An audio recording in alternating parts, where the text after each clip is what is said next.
The last time the Carolina Panthers won a game at home, they faced New Orleans Saints.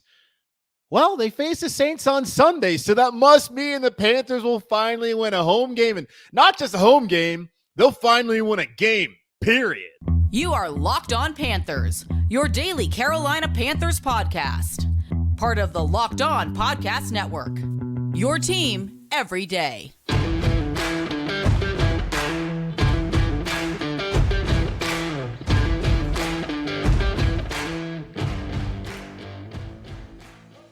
Welcome into another edition of the Locked On Panthers podcast, a part of the Locked On Podcast Network. I'm your host, as always, Julian Council, talking Carolina Panthers with you every Monday, Tuesday, Wednesday, Thursday, and Friday, your team every day. That's what we do here on the Locked On Podcast Network. Make sure to watch the show and subscribe to our show over on our Locked On Panthers YouTube channel. You can also check us out wherever you listen to all your favorite podcasts. Just be sure to rate, review, and subscribe to the show. And be sure to follow me, Julian Council, on Twitter at Julian Council, where every single Friday I answer your weekly Friday mailbag questions here on the show. To participate in next week's edition of the Weekly Friday Mailbag, either at me or DM me on Twitter at Julian Council. Today's episode of Locked On Panthers is brought to you by our friends over at BetOnline. BetOnline has you covered this season with more props, odds, and lines than ever before.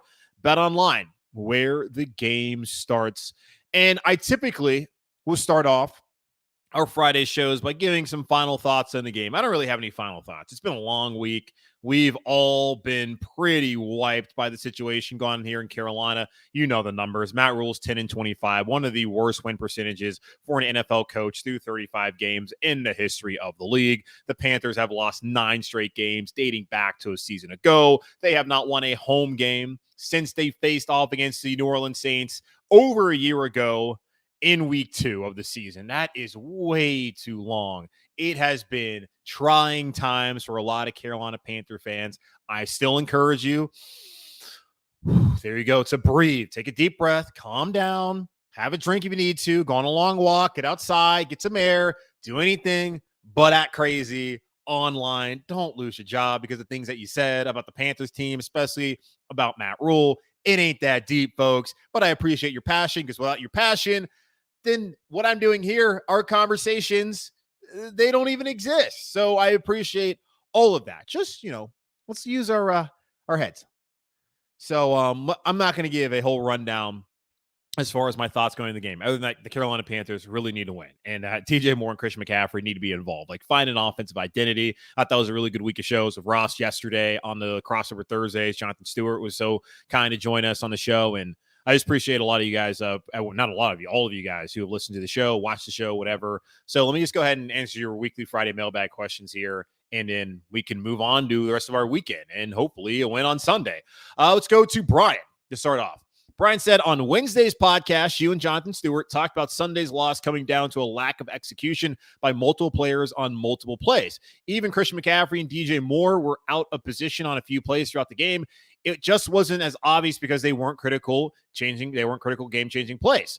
When it's that widespread, does that still come down to the individual players' execution, or is it a lack of overall preparation and discipline that comes from the preparation the coaches provide during the week?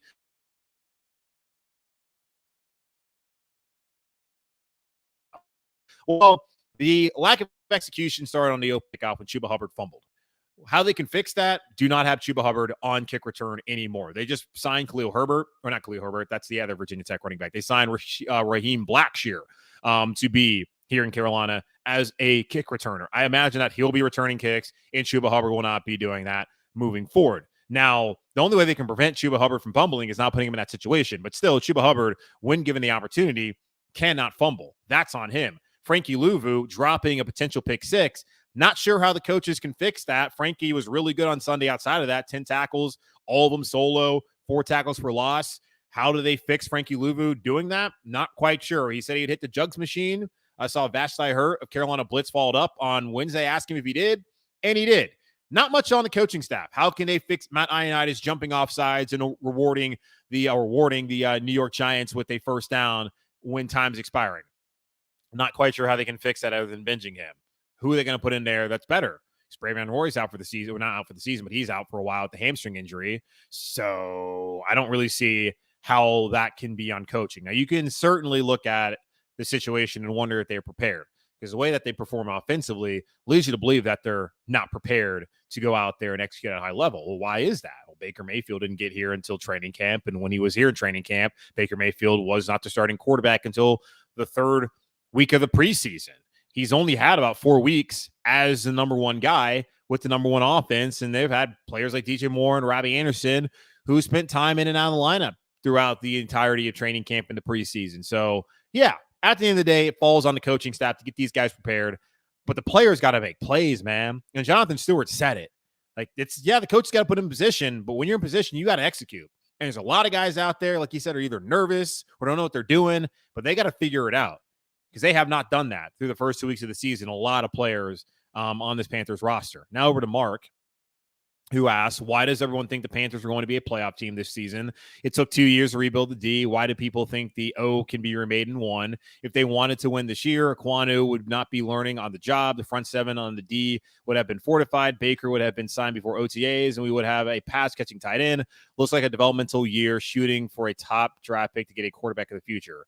I don't think that's what they're trying to do. I do think they're trying to win. I mean, they drafted Ike Aquanu 6th overall to start. That's what they did. They went out to fix the offensive line, and they've done that in an offseason. Austin Corbett, he's been solid so far. Pat Elflein, we'll see how long he's going to be the starting center, but he's out there playing good football for the most part. Brady Christensen, who y'all were begging last year to go out there and play, he's been playing. Ike Aquanu, he's going to have his ups and downs, but he's got to play at some point in time. You might as well just go ahead and get him out there, because he's your best option at left tackle. Or he's going to be down the road. Is he today? Maybe not. But either way, you want him to get those live bullets. So last offseason, they wanted to find more guys defensively to come in and help this team. And it took them, like, they spent all 7 of their picks in 2020 on defense. Like, they spent a lot of the capital on getting that defense fixed because they had such a turnover of players following the 2019 season and when Matt Rule took over in January 2020. That's why it took him so long with the defense. Offensively, like, McCaffrey hasn't been healthy. Like, pass catching tight end, we completely overrate how important that really is to this offense. Like, they need to play more wide receivers. They have plenty of guys who can catch the football, including Christian McCaffrey. I would rather have Christian McCaffrey and DJ Moore and Robbie Anderson touch the ball than if they had a pass catching tight end. Like, I don't think it's that big of a deal. And for me, I thought, looking at why I thought they were going to make the playoffs was the third year of the system. You got a defense that was top 2 in total defense last year. They can get better in the red zone, which they already have so far this season, but they just got to get takeaways. They have a lot of good players defensively, like Brian Burns, like J.C. Horn, like Shaq Thompson, like Jeremy Chin. They have a solid foundation defensively. Offensively, you bring in a better quarterback in Baker Mayfield than Sam Darnold. I understand Sam started off 3-0 last year. We all know Baker Mayfield is a better option than Sam Darnold. Christian McCaffrey's back healthy. You have DJ. Robbie bounces back, hopefully. The offensive line's fixed. Like, special teams-wise, you're bringing a former All-Pro in Johnny Hecker, an All-Pro in Andrew Roberts, who got injured, and you had a good kicker in Zane Gonzalez. And so far, Eddie Piñeiro's come in and done his job. That's why I thought that would be the case. Like, I don't think the offense needed to be completely overhauled like when Matt Rule got here where they had to overhaul the defense. That's why it took them 2 years to remake the defense. In the NFL, you can sign players. You have the draft. You can fix a side of the ball in one offseason. It just has not happened yet because they took so long to get all the pieces in place offensively. So that's at least why I thought they're going to be a playoff team. And you can look at the coach and think, okay, why? Well, you didn't even mention the coach. You really just mentioned the players. I don't really know what else. I don't know. That's just my thought there, Mark. The right way to go about it probably was to be skeptical of whether this team could actually win 10 games or win 9 games, whatever it is. The thought was, you need to believe, I will believe it when I see it. That should have probably been the way I went about it. I know there's a lot of Panther fans that went about it that way. It's certainly not an everyone situation, because I know plenty of people who did not think this team was going to be a playoff team this year. And I think the vast majority of people I've spoken to were feeling that way, and out there in the media as well. Oh, and he decides to double dip, saying sorry for double dipping, but have the Panthers coaches watched Chuba Hubbard play football in the last 2 seasons? If so, perhaps they would have noticed he does not have good hands. He cannot catch nor hold on to the football. Not sure why he's on the team. In the future, they would be well advised to not let the coach's wife make the draft picks. I don't think that would be a concern moving forward. We got Scott. Scott says, do you think this bitterness from Panther fans, and he puts that in quotes, by the way, towards the coaches and owners is because a lot of them only got on board in 2015? I get the feeling all the fans know is winning football, and over our history, that was not the case for the majority of the time. Don't get me wrong. I want a winning franchise, but I wanted a winning franchise too, but I've always stayed loyal to the Panthers, win or lose. I think the 2015 run to the Super Bowl and division championships have brought in some fans of other losing teams that wanted to be with a winner. What is your opinion? You do a great job covering our team. Thanks. Keep pounding. Thanks, Scott. Yeah, I'm not going to say you're a gatekeep when it comes to the fans. This is the 28th season of Carolina Panthers football. The Panthers have been to 2 Super Bowls in the previous 27 seasons. They've been to the playoffs in, let's see, what years have they been to the playoffs? They've been in the playoffs in 96, 03, 05, 04, 13, 14, 15, and 17. So 8 times in 27 seasons. That's not really winning football, if we're being honest with ourselves. 8 out of 27 seasons have gone to the playoffs. That's not even half. Like, that's the definition of mediocrity. Like, they've had years where the Panthers are good. They're good. They've been to 4 NFC title games in 96, in 05, of course in 03, and of course in 15. They've had good years. So I don't really look at it as people just randomly jumped on in 2015. I'm sure there's plenty of people who jumped in on 2015. By that point, they were late because all they've gotten is 15 and they got 17. Like, they haven't gotten a bunch of winning seasons. To me, it might just be here in Charlotte with the Hornets and Panthers. Hornets came in 88. They've never played in the conference finals, let alone been even in the NBA finals. They have never won a 7-game series in the playoffs. That's terrible. The Panthers have been on the cusp of winning a Super Bowl back in 03. They should have played a lot better in 15, but they didn't. Like, they have at least been close to having their hands on the Lombardi and there being a parade down Tryon Street in uptown Charlotte. To me, it's probably people just getting sick and tired of the up and down nature. And it's not even up and down nature at this point in time. It's just bad football. It's 4 straight losing seasons. I think people are just sick of it. I'm certainly sick of it. And especially when you hear an owner talk about, hey, we want to have sustained success. And he talks about, sometimes you have to have short-term suffering for, 20 years of sustained success. And if that's the case, like, will people, accept that? And he said they better. Well, I guess that's what we're going through right now. We're just waiting for the sustained success to come around. And that has not happened at this point in time. So that's why I think people are really upset about it, because they've waited a long time for the Panthers to show some semblance of consistency. They've never had back-to-back winning seasons over a course of 27 seasons. That's embarrassing, dude. Like, that, it should not be that hard to get that done. And when they're going 7-8-1 in 2013, when they go in 12-4, then being 7-8-1, they still made the playoffs, but 7-8-1, that's not good. They won a playoff game too, so kudos to them. And in 2015, like, they're 15-1. That's just a weird thought of, you won a division 3 years in a row, but somehow you did not have back-to-back winning seasons at any point during the course of those 3 seasons. Like, that is just so uniquely Carolina Panthers football. So that's why I think people are frustrated, because it's been way too long, and there's just been a lot of mediocre play, some good years, a few great years, but other than that, just not good enough football. So I think that's why people are upset. I don't know. It might be people who just been around 2015. I don't know if they could have thought that it would always be like that, because that's insane if that what their expectations were when they jumped on board back then. Travis, who asked, with how the players are talking about Coach Rule, do you think they are really supporting him, or just saying that because they have to? I feel that you have to buy in if you're I feel that you have to buy in if you're in that locker room. Okay. I really enjoyed the show with Jay Stu yesterday. He's one of my favorite Panthers of all time, and he had some great things to say. Well, thank you, man. And look, I had some people who commented on the whole Jonathan Stewart interview being like, oh, I'm really disappointed by Jay Stu's rhetoric, that he would sit there and he wouldn't, bash Rule. He has relationships in that locker room. No player's going to go out there and openly trash the coach. Same thing with the guys who are in that locker room. They're not going to go out there and openly trash Matt Rule and say, yeah, we're not behind him. And a guy like Robbie Anderson, Matt Rule recruited him when he was in high school, when he was a teenager. He played with him at Temple. He came here. Matt Rule paid him. He's gotten generational wealth playing for Matt Rule here in Carolina. So he's not going to sit here and be like, oh, yeah, I'm not on board with the coach. Like, yeah, the players can be on board. They've been close. They're not going to quit. Obviously, they're professionals. Like, these guys are always trying to be able to get that next paycheck. So I'm not surprised by that. Like, of course they're going to be on board with Matt Rule. They've lost 2 close games. It really ain't his fault that they didn't go out there and execute. It falls on the coach at the end, so then it's on him. But like Jonathan Stewart said, a lot of it's on the players, and they got to figure it out. All right, let's take a quick pause here, then I'll come back and answer more of your weekly Friday mailbag questions here on Locked On Panthers. Here's the lesson. You don't want to be that guy, and you certainly don't want it to splatter all over the internet. The guys at BriteCo Jewelry Insurance will make sure you get a replacement for the full value of that ring, no matter if it's lost, stolen, or you just can't figure out what happened to it. Go to brite.co/locked on. It's the fastest, easiest, and cheapest way to cover your butt with the best jewelry insurance in the business. All right, let's get back to more of your questions here on this edition of the Weekly Friday Mailbag. Parrish, who asked, given the team being 0-2 and Matt Rule's job in question, the division is not lost to the Saints not winning and the Bucs looking mortal. Can the team find some wins going forward for them to truly compete? Thanks for the hard work on the podcast, too. Thank you. Yeah, dude, if they beat New Orleans on Sunday, the Saints are 1-2, the Panthers are 1-2. If Tampa loses to Green Bay Sunday afternoon, they're 2-1.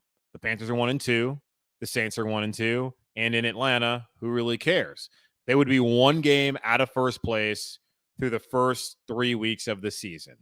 Of course, you don't want to be 1-2. I totally get that. I've laid out the numbers of what teams that start off 0-2, what their percentage of making the playoffs. Panthers have only done it one time in franchise history, back in 2013, when a lot of things I've heard this week are very similar to what y'all were saying about Ron Rivera at that point in time, wanting him fired following that Buffalo Bills game where they started off the season 0-2. So, yeah, they have 3 straight home games. Like, these are games they got to win. Like, the Cardinals, they got lucky to come back and win that game on the road against the Raiders on Sunday. Like, that's a game they should have lost. They've owned Arizona the last couple seasons. Now, San Francisco, I think they're in a better position. That Trey Lance is out for the season. They have Jimmy Garoppolo in there. We know Jimmy G. If you force him to beat you, he's probably not going to do it. Now, we've seen years in the past, like in 2019, Kyle Shanahan schemed up and made a fool out of Ron Rivera, pantsed him throughout that afternoon in Santa Clara. They have a good offense. They got guys like Deebo Samuel, Brandon Ayuk. They can make some plays, man. So that's always going to be a good offense. But you get 3 straight games at home. You got to win these. They start off the season with 4 out of 5 at home. They have to be able to at least have a 3-2, and that's meaning winning 3 straight games. But when I really looked at it, they need to be like 3-2. You can't have that many home games, and in a road game against a bad team, the Giants, who we obviously know they lost to, you can't have that many home games to start off your season and not take care of business at Bank of America Stadium. And I get it. The first game of the season, Browns wasn't necessarily a home game. All the Browns fans in there. 49ers won't be a home game because the faithful is everywhere in this country. I think, yeah, they can get on a little bit of, just get a win, and just start stacking them. They still believe in Matt Rule. They know they got to do better. They're close, as Rule says. Just win and start stacking them, man. So, yeah, I think they can find a way to compete moving forward. It's not like they're getting blown out.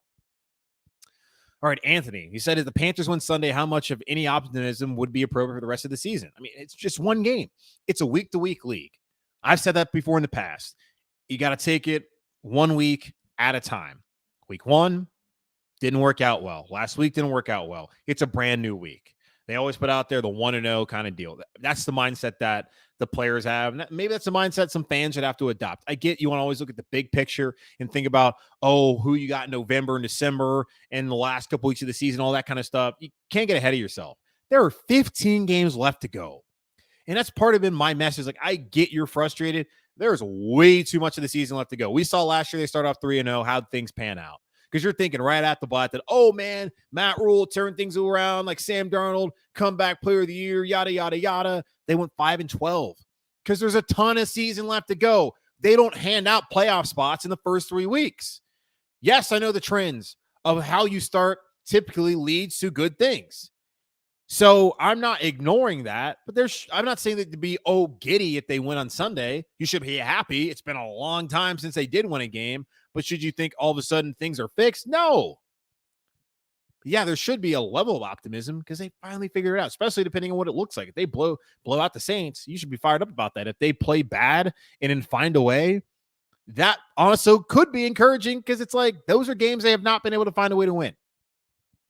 All right, got Matt who asked, who are the bright spots on the team this year so far? Well, I mean, through 2 weeks, I guess Frankie Luvu was a bright spot last week. Brian Burns has been fantastic so far this season. McCaffrey last week looked like the same guy that he's been so far throughout his career. I mean, those are Jeremy Chin, Xavier Woods. Those are bright spots. I would say even Eddie Pinheiro coming in, making all his kicks so far. Those are bright spots. Kyle, I know all of us watching or listening love this team, but the amount of stress it causes people is pretty crazy. If it is causing pain or anger, then it's time to take a break because these Twitter GMs get all worked up and rage over things they have no control over. I mean, that's a really good perspective. Yes, it's aggravating, but some people here are taking it to the next level. The question, who are some players that you expected to play better in the first 2 games that haven't? I guess DJ Moore, but it's not really on him.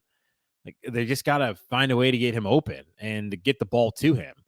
I think I maybe expect a little bit out of Baker, but also I didn't know what to expect out of the offense as a whole. So would have loved to have seen Baker play better. I mean, he got cooking there late in that Browns game.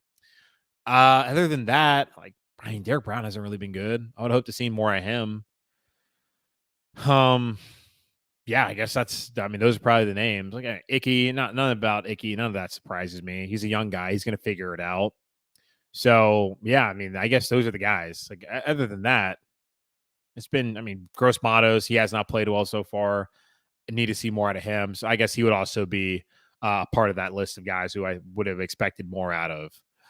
All right, let's take one more pause here. Then I'll come back and answer the rest of your questions here on this Weekly Friday Mailbag on Locked On Panthers. BetOnline.net is your number one source for football betting info this season. Find all the latest player developments, team matchups, news, podcasts, and in-depth articles and analysis on every game you can find. And always, BetOnline remains your continued source for all your sports wagering information with live betting and up-to-the-minute scores for every sport out there. It's the fastest and easiest way to check in on all your favorite games and events, including Major League Baseball, MMA, boxing, and golf. Head to BetOnline.net or use your mobile device to learn more. BetOnline, where the game starts. All right, a few more questions and we can get out of here. Johnny, he asked, Baker feels disconnected from the offense but shows promise. Could these 2 games plus preseason be his OTA/mandatory minicamp? Until further notice, he is a numb Panthers fan in Arizona.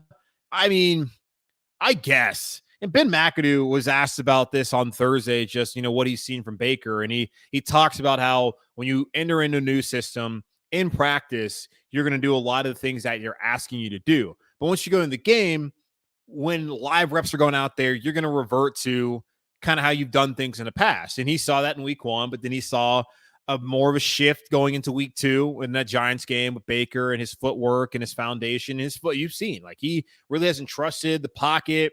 He said it after that week 1 game that it was BS where his feet were at. It's just him growing more comfortable. So I'm not going to count those first 2 games in the preseason as his OTAs and mini. He's not going to get that time back. And that's why I didn't really know what to expect, because he missed so much time that was valuable. So for me, I'm not going to look at it that way. It's going to be a work in progress. The hope is, though, that he can come out and be much better on Sunday against the Saints, and that he can continue to gain confidence in the O-line and confidence in Ben McAdoo's system and the things that he's trying to teach him, and not revert back to the foundation that he had set prior to coming to Carolina. But again, it takes time for stuff like that.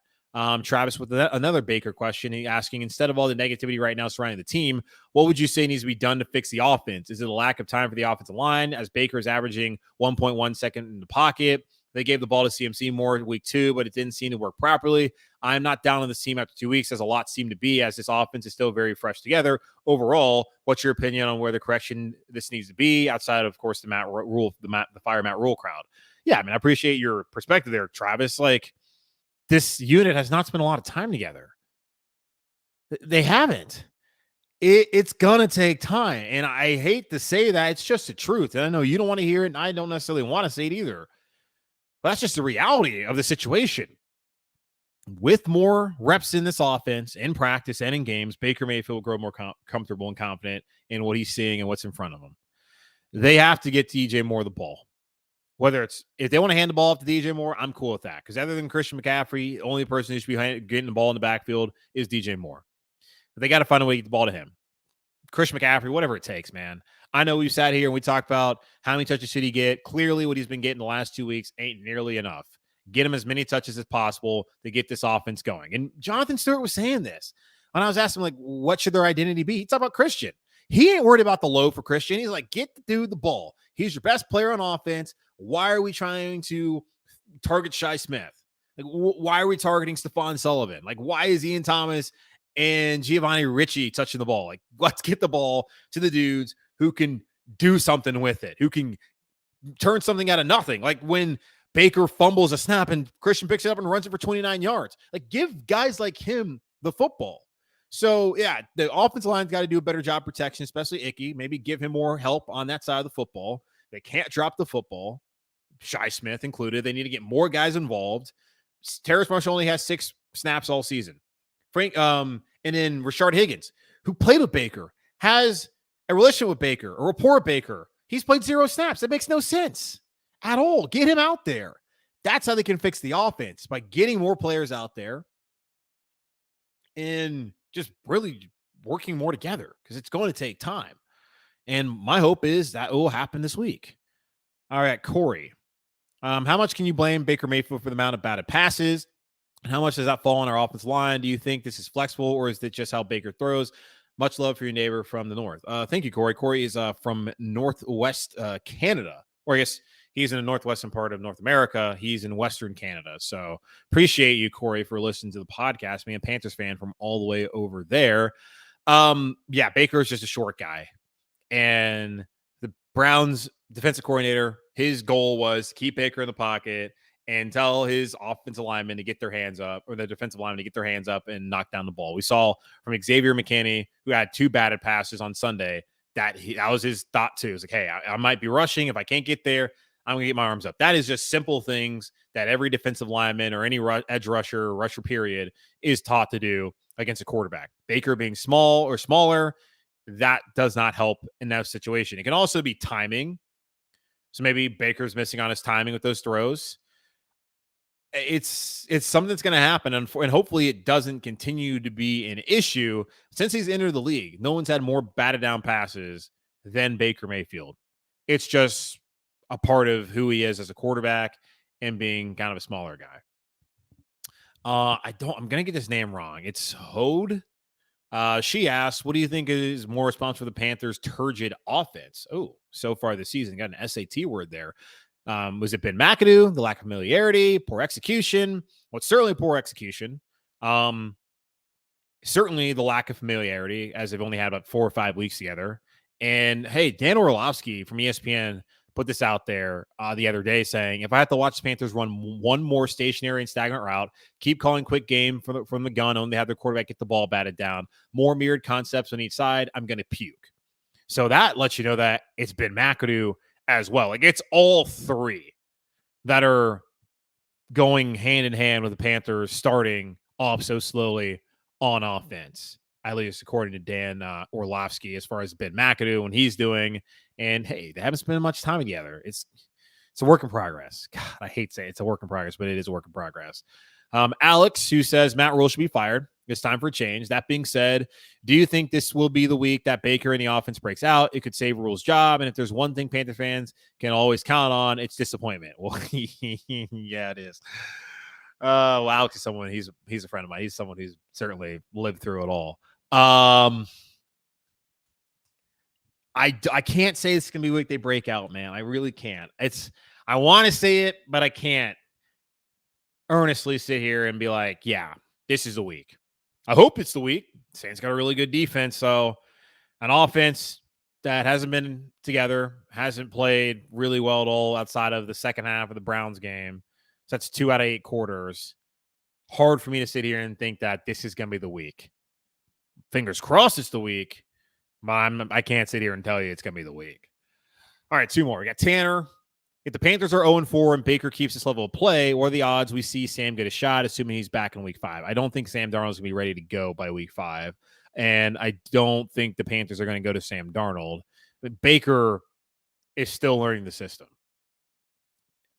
I don't think they're trying to make a change. And part of the whole competition was, and why they dried it out, Matt Rule said, when we have our guy, we want that to be our guy. We're not trying to make a change after a couple of weeks, and that would be a couple of weeks if you call for a couple. I usually say about 2 or 3 is a couple. I guess 2 technically is a couple, but either way.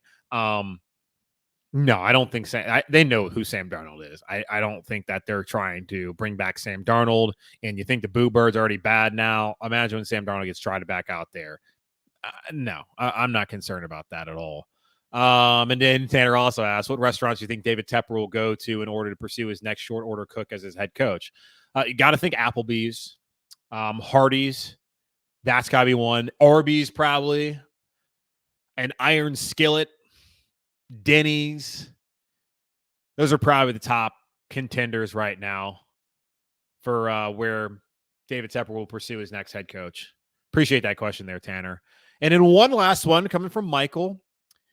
He says, on a change from the Matt Rule negativity, what do you think about the current state of Bank of America Stadium? Do you think we should keep the stadium in the location, just pay for renovations? Or do you think we need to look for a place to build a new stadium? And would it be in Charlotte? Yeah, it's not going anywhere. David Tepper is going through a lawsuit down in York County and Rock Hill. He is not going to move the stadium down to South Carolina. No one in that state is going to give him any sort of incentives after what happened with Rock Hill. So he has no choice but to keep it here in North Carolina.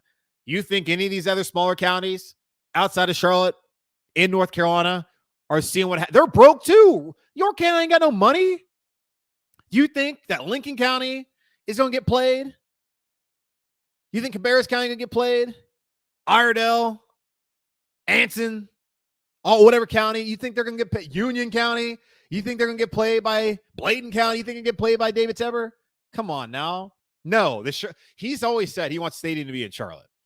He wanted to go out through the whole two states, one team deal, give something to Rock Hill, and he wanted to have this palatial facility, yada, yada, yada. He was cheap. He could have paid for his damn self, and he wouldn't even be in this predicament. But hey, that's why he has all this money, but also why I don't trust this man at all. The worst kept secret has been if they build a new stadium or when they build a new stadium, it'll be over where the current Charlotte Pipe and Foundry location is, right on West Moorhead Street. Not very far from the stadium at all. It's probably like 0.3 miles, 0.4 at that. That's where they talk about they would have that. And then they would tear down Bank of America Stadium and then have like an entertainment district. Now he's also talked about Gateway District being an entertainment district, and maybe they could get rid of the dome, like the where the Atrium Health Dome is, the bubble, and the practice fields, that they could have used that as a place to put some bars and things like that, tailgating. I don't know what the plan is. I personally am totally cool with them keeping Bank of America Stadium. David Tepper said at the pandemic he doesn't want to have a dome stadium. Does that mean he doesn't want to have a retractable roof? I love the idea of Final Four coming here, especially with Duke and Carolina being programs that go to the Final Four fairly often. But that's only going to occur like every 12, 15 years. Is it worth the money? There's plenty of things you can read about how the cities and counties do not nearly profit as much as you think. They get in debt. They don't make that much money from it. Some businesses might do well, but as far as a whole, the city, county, it's never a good relationship to get in as far as these public to private situations. And David Tepper said he'll pay for a third of it. PSLs will pay for a third. City or county will pay for the other third. So he'll pay for a third and we'll pay for 2/3 of it. No, I'm not cool with that. Arrowhead Stadium is super. It's like 50 years that they've had Arrowhead Stadium out there in Kansas City. Like they've done their renovations. They've done renovations to Bank of America Stadium. It's not that old of a facility. I'm totally fine with it. I have no issues with it. I like that they now have all these events. Like Luke Combs apparently is going to be performing at Bank of America Stadium. They had just had Elton John last Sunday. I think that's great what he's done there. The field turf, I get why he did it. Do I love it as far as the soccer team not playing on a real pitch, and then the same thing with football and the injuries that are associated with? No, but I get why he did it. I think Bank of America Stadium is a good facility. The Jumbotron, the escalators, they've added more to it, the soccer team and the new lounges, the field suites. I don't really know what more you need in that facility. If anything, do what they did to Hard Rock Stadium down in Miami and how they've really made that place look even better. We have so many beautiful days here in Charlotte throughout the season. I don't need a dome stadium, and I damn sure don't want to pay for it. So David Tepper wants this new stadium. It'll be in a Charlotte Pipe and Foundry place right now, or their location. And please, hopefully he just pays for it. But as far as Bank of America Stadium, to me, it's just fine. And I'm totally good with that. I don't go there very often anyways, so it doesn't really matter to me. But I don't think they need to build a new stadium. I think it's totally fine as it is right now.